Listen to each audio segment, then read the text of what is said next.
It's time to go to school, and today we are exploring chemical reactions with a fun experiment. And our teacher for the day is one of our favorites, the science mom, Jenny Bailiff, joins us once again. How are you, Jenny? Good to see you. Good to see you too. I'm doing well.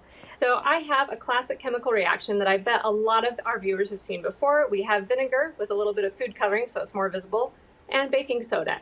And when I pour the baking soda in, we get a lot of bubbles. Yeah. Our bodies are powered by chemical reactions, and sometimes they have surprising results. So this time, I have a solution here that has some iodine in it, but it's clear. You can hardly see it.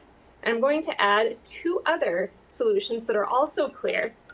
And then you're going to want to just wait and watch for a minute because there is going to be a color change, and it's going to be pretty surprising. So keep your eyes on that. Okay. While I get a couple little papers to explain what's going on.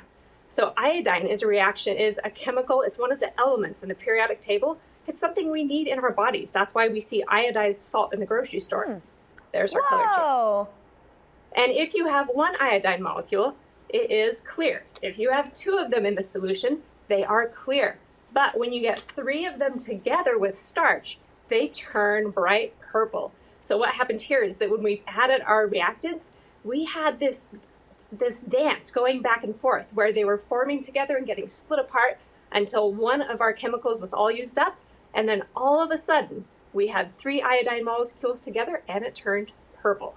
Wow, that is so cool. What about the medical iodine we see that's bright orange? Is that something different? That is a slightly different one than the forms that I use. Iodine is a really neat element because it can bond with a lot of different elements. And so depending on what it's bonded with, it could be anything from a dark silver to purple to brown to sort of a violet color. It can change color a lot. Cool. Hey, now I want to talk about, you have something available, a chemistry course for kids that targets 4th and 5th grade science standards.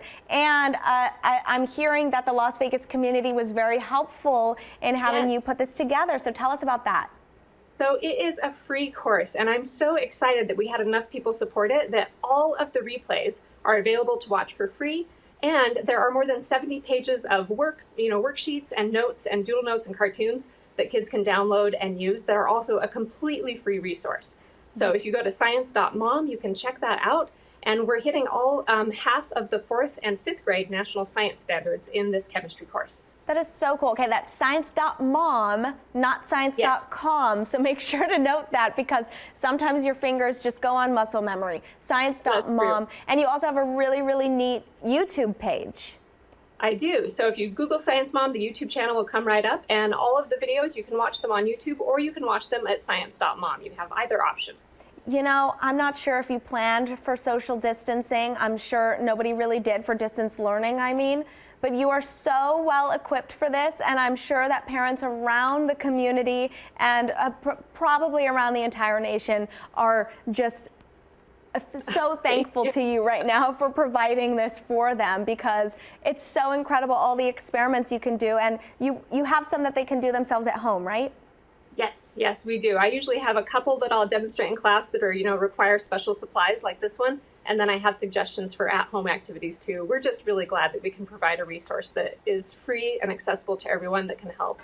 I love it so much. Science is so much fun, and kids know that for sure. Jenny, thank you. You're welcome. Thanks for having me on.